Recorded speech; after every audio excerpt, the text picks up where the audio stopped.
Hi, welcome to Neural Tech Analytics. So we are continuing our SQL tutorial session.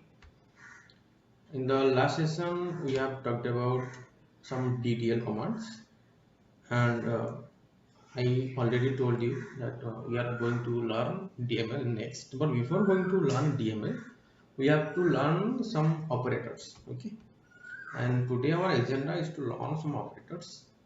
So first of all, we learn some logical operator, then comparison, then arithmetic. Okay, so in the logical operator we have all and any, between, in, not, or exist. Like there are few logical operators are available, but we will learn some basics. Okay, that is that were some day-to-day activities which we are going to use. Okay, so let's quickly jump into our SQL workbench. Okay,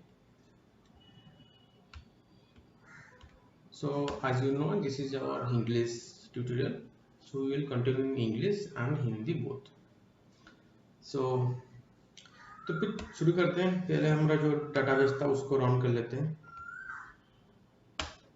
ताकि उसे पता चल जाए हम कौन से database को use करना चाहते हैं। बता दिए उसको, वो भी रन कर दिया, सक्सेस हो गया। ठीक है, पहले देख लेते हैं कि जो सोशल मीडिया जो डाटाबेस है उसमें डाटा क्या क्या है। ठीक है, तुम पहले इसको अच्छे से देख लो, उसके बाद हम वो ऑपरेशंस करेंगे। ठीक है, ये देखो स्टूडेंट आईडी है, एज है, इसमें बहुत सा डाटा है, इसलिए हम इसको ही चूज किए थे। मैंने तुमको लास्ट सेशन में ही बोला था कि डाटा कैसे इंपोर्ट करता है। और ये जो डाटाबेस हम कहाँ से लिए थे, कागल से लिए थे। कैसे लिए थे वो लास्ट सेशन में है। ठीक है, तो मुझे जहाँ तक यहाँ थे, दो लेक्चर से पहले हमने डीडीएल पढ़े थे, उसके बाद हम डाटा कैसे इंपोर्ट करेंगे देखे थे। उसके बाद हम आज देख रहे हैं कि ऑपरेटर्स को कैसे यूज करना है। ठीक है, तो ये हमारा डाटा हो गया। तो पहला जो हम देखेंगे वो है अरिथमेटिक। ठीक है, शायद मैंने प्रेजेंटेशन में सीक्वेंस चेंज करते हैं, पहले अरिथमेटिक होता है, कोई बात नहीं, लर्निंग तो लर्निंग होती है। तो अरिथमेटिक में देखो क्या क्या होता है। एडिशन होता है, सब्सट्रैक्शन होता है, मल्टीप्लिकेशन होता है, डिवीजन होता है, मॉडुलस होता है। ठीक है, मॉडुलस क्या होता है भी, देखो जो रिमाइंडर होता है ना उसको ही मॉडुलस कहते हैं। बाकी एडिशन, सब्सट्रैक्शन, मल्टीप्लिकेशन, डिवीजन तुम्हें तो पता ही होगा। हम उसका थोड़ा सिंटैक्स देख लेंगे अभी यहाँ पे। देखो मैंने यहाँ पे लिखा सिलेक्ट कंट्री। ठीक है, एक सेकंड, ये इसको देखेंगे, वो हो गया कंपैरिजन, ये हो गया अरिथमेटिक ऑपरेशन। देखो इसमें क्या है लिखा है, हम लिखे हैं सिलेक्ट एज जेंडर। मतलब जो डाटाबेस है स्कूल क्या करेगा, उसमें जो सोशल मीडिया जो टेबल है, सोशल मीडिया जो टेबल है उसमें एज और जेंडर को ही ये कैचअप करेगा। ठीक है, उसके बाद हम इसको कंडीशन दे दिए वेयर के बाद, ये लिखा है ना वेयर, वेयर के बाद sleep hours per night plus average daily usage hours greater than, दोनों मिला के ग्रेटर देन 5 होना चाहिए। इसका मतलब ये कि हम दोनों हम यहाँ पे दोनों को मिला मिला रहे हैं, और फिर इनका जो सम होगा ना वो 5 से ग्रेटर होना चाहिए। ठीक है, देखो इसमें कोई लॉजिक है नहीं, मतलब इसमें कोई सेंस बनता नहीं, क्योंकि इस डाटाबेस में इतना ज़्यादा डाटा है नहीं। तो एक टेबल में इतना ज़्यादा डाटा है नहीं, तो फिर मैंने इसको ही तुम्हें सिखाने के लिए रन कर दिया। ठीक है, इसके एप्लीकेशन हम आगे आगे देखेंगे। ठीक है, इसका एप्लीकेशन बहुत होने वाला है, तो आगे देखेंगे। ये अरिथमेटिक ऑपरेटर नहीं है, ये हमारा कंपैरिजन ऑपरेटर है।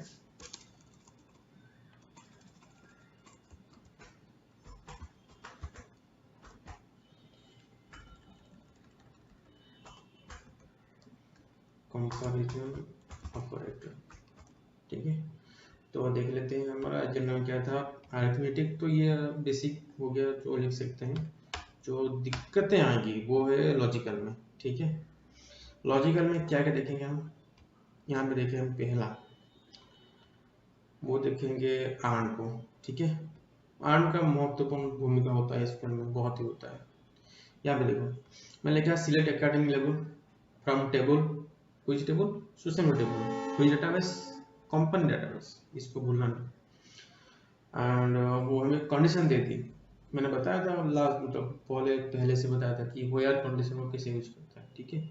उसमें व्हेयर के साथ अभी हम वो ऑपरेटर को यूज करेंगे, कौन सा ऑपरेटर, लॉजिकल ऑपरेटर, ठीक है। तो यहाँ पे एकेडमिक लेवल, ठीक है, यहाँ पे जो साइन है ना वो होता है नॉट इक्वल टू, ठीक है। एकेडमिक लेवल क्या होता है, जो कि स्कूल का हम यही बता रहे हैं, एकेडमिक लेवल अंडर ग्रेजुएट नहीं होना चाहिए, ठीक है, नहीं होना चाहिए। और उसके बाद और एक कंडीशन दे दी, क्या दिया कि अफेक्ट एकेडमिक परफॉर्मेंस, वो यस होना चाहिए, मतलब वो अंडर ग्रेजुएट नहीं होना चाहिए पर एकेडमिक परफॉर्मेंस को वो अफेक्ट करना चाहिए। ये दोनों के दोनों कंडीशन अगर ट्रू होंगे तभी ये कंडीशन अप्लाई करेगा, वरना तो ये हमारा रिजल्ट नहीं देगा, ठीक है। तो हम इसको रन करके देख लेते हैं,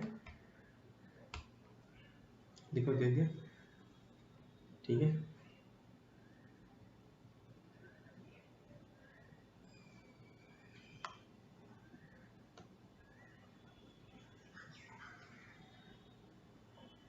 ये क्या हो रहा है,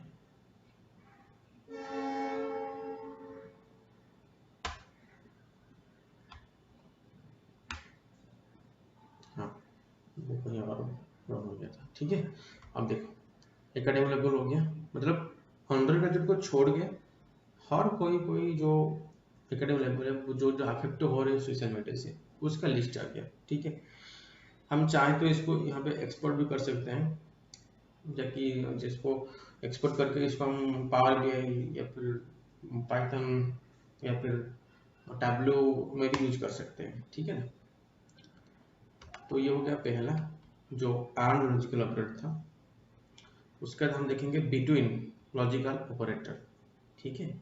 ये क्या, ये कैसे वो यूज होता है, देखो हमने यहाँ पे क्या लिखा, सिलेक्ट एवरेज, एवरेज होता है तुमको पता होगा, मैं आपने पढ़ा होगा एवरेज, उसका ही फंक्शन हमने यूज किया है यहाँ पे। बाकी जो फंक्शन होगा वो हम आगे देखेंगे, डिटेल में देखेंगे, पर जहाँ जहाँ यूज हो रहा है वो मैं वहीं से बताते जाऊंगा, ठीक है। तो जो एडिटर स्कोर होगा ना उसका एवरेज होगा from which table, social media table. Age क्या होना चाहिए, 17 से 21 के बीच में होना चाहिए, ठीक है। तो उसका ये पहले क्या करेगा, एज को अप्लाई करेगा बिटवीन 17 से 21, फिर लिखेगा टेबल, सोशल मीडिया टेबल, उसके बाद उनका ये एवरेज कर लेगा, ठीक है। तो देख लेते हैं क्या एवरेज होता है, हाँ 17 से 21 तक जो एडिटर स्कोर है ना वो 6.64 है, ठीक है। और हम इसको बढ़ा देते हैं, 60 कर देते हैं, क्या स्कोर निकल के आता है, 6.4 आ रहा है, ठीक है।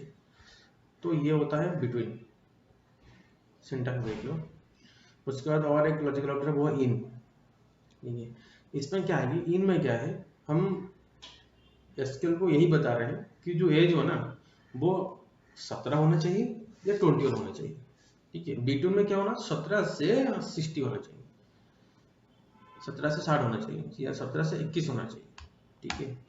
वो इंग्लिश हिंदी मिक्स हो रहा है, यहाँ पे एवरेज हो रहा है 6.5987, ठीक है। और उसके बाद अगर हम देखेंगे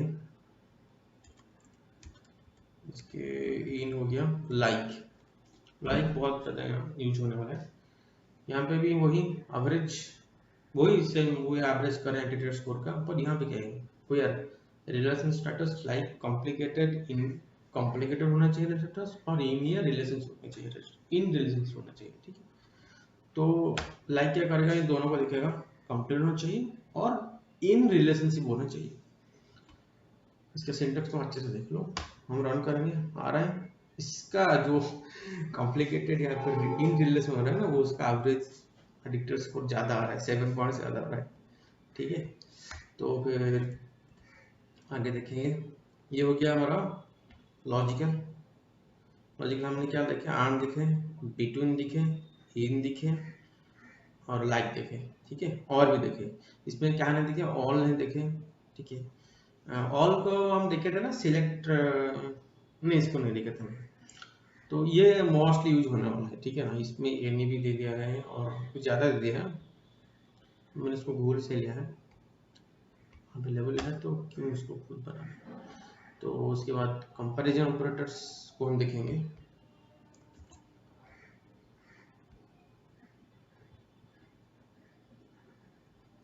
यहीं पे लिखा था कंपैरिजन ऑपरेटर्स। यहाँ देखो, यहाँ पे लिखा है select country from which table, social media table हो यार, average daily usage use greater than 4.5, ठीक है। यहाँ पे यही लिखा है कंपैरिजन मतलब क्या, जो लेफ्ट हैंड होता है और जो राइट हैंड होता है उसको कंपेयर करेंगे, ठीक है। एवरेज डेली यूजेज आवर्स वो 4.5 से ज़्यादा होना चाहिए, तब भी ये वो जो कंट्री का नाम देगा ये दिखा देगा, ठीक है। अगर मैं इसको लेस देन कर दूँ, कोई गलती होगा नहीं होगा, दिखा दे रहा है। अगर मैं इसको ग्रेटर देन इक्वल टू कर दूँ, स्टोन हुआ। अगर मैं इसको greater less smaller than equal to कर दूँ, ओके, वो भी रन हुआ, ठीक है। तो ये था जो कंपैरिजन ऑपरेटर्स, और एक है नॉल और एक इज नॉल, वो हम आगे देखेंगे, ठीक है, शायद नेक्स्ट सेशन में, आज थोड़ा ज़्यादा हो जाएगा। उसको फिर हम कमांड्स देखेंगे, लाइक जो हम पिछले छोड़े थे DML में। एक्चुअली जो ऑपरेटर्स पर पढ़ाने का मोटिव यही है, क्योंकि जो अपडेट है और इंसर्ट है, डिलीट है, हम यहाँ पे ना कंडीशन यूज करेंगे जहाँ पे ऑपरेटर यूज होगा, ठीक है। तो इसलिए मैं पहले ही ऑपरेटर पढ़ा दिया, बाकी वहीं इसके बाद हम DML पे जाएंगे, आसान हो जाए चीज़ें, ठीक है। तो आज के लिए इतना ही, तो फिर नेक्स्ट सेशन में देखेंगे इंसर्ट, अपडेट, डिलीट, सिलेक्ट, हम ऑलरेडी पढ़ चुके हैं। तो आज के लिए इतना ही, थैंक यू।